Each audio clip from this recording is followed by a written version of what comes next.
అనగనగా ఉజ్జయిని మహారాజ్యం ఉందంట. ఉజ్జయిని రాజ్యం ఉందంట. ఆ ఉజ్జయిని రాజ్యానికి విద్యుత్తమ మహారాణి అంట. ఆ విద్యుత్తమ స్వయంవరాన్ని ప్రకటించిందంట. ఏమని?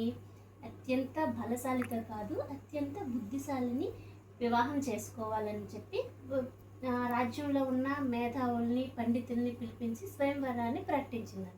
స్వయంవరాన్ని ప్రకటించిన వెంటనే ఆ రాజ్యంలో ఉన్న పండితులందరూ, మేధావులందరూ స్వయంవరానికి వరుస కట్టారు, క్యూ కట్టారంట. కట్టినా కానీ ఎవరు ఆమె శాస్త్ర పరిజ్ఞానం ముందు ఎవరు నిలవలేకపోయారు. అది ఆ పండితులకి, మేధావులకి చాలా కోపం తెప్పించి ఏమనుకుంటే, ఈవిడికి ఇంత గర్వం ఏంటి, అసలు ఈవిడికి శాస్త్ర పరిజ్ఞానంతో పని లేని ఒక మూర్ఖుడిని పెళ్లి చేయాలని అనుకొని తిరిగి వెళ్ళిపోయారంట. వెళ్ళిపోయి మూర్ఖుడిని వెతకారంట. మేధావులు, పండితులు కలిపి మూర్ఖుడిని వెతకాలని వెళ్తూ ఉంటే ఒక అతను చెట్టు మీద కూర్చొని తను కూర్చుని కొమ్మని తానే కొడుతున్నాడంట, నరుకుతున్నాడంట. అప్పుడు అనుకున్నారంటే, ఇంతకన్నా మూర్ఖుడు ఎవడు కనిపిస్తాడు, ఎవడు దొరుకుతాడు, తను కూర్చున్న కొమ్మని తనే నరుక్కుంటున్నాడు కనుక ఇతనే మూర్ఖుడు అని చెప్పి ఆ మూర్ఖుడిని తీసుకొచ్చి స్వయంవరంలో ప్రవేశపెట్టారంట. స్వయంవరంలో ప్రవేశపెడితే ఉద్యుత్తమ ఏంటి తన శాస్త్ర పరిజ్ఞానం ఎంత తెలుసుకోవాలి కదా మరి. అప్పుడు వచ్చి ఒక వేలు చూపించిందంట. ఒక వేలు చూపిస్తే అతను అది హెచ్చరిస్తుందేమో అనుకుని ఏమన్నాడు, 2 వేలు చూపించాడంట. ఆవిడ అనుకుందా, మా ఇద్దరు ఆలోచనలు ఒకలాగే ఉన్నాయి, ఇంకొకటి ట్రై చేద్దాం, ఇంకొకసారి ఇతనికి ఇంకోటి అడిగి చూద్దామని చెప్పి 5 వేలు చూపించిందంట.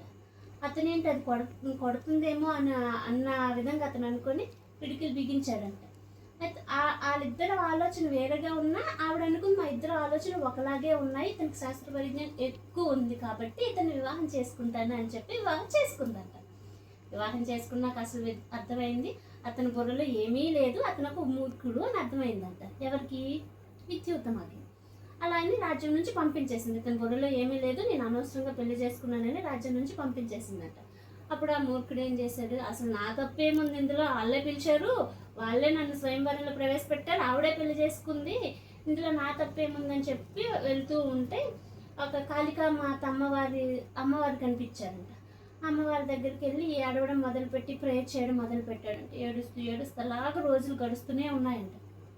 గడుస్తూ ఉంటే ఆ ఏడవడంలోన అతనికి ఉన్నట్టుండి శాస్త్ర పరిజ్ఞానం అన్నీ వచ్చాయంట. అతను ఒక పెద్ద మేధావి అయ్యాడంట, ఒక పెద్ద కవి అయ్యాడంట.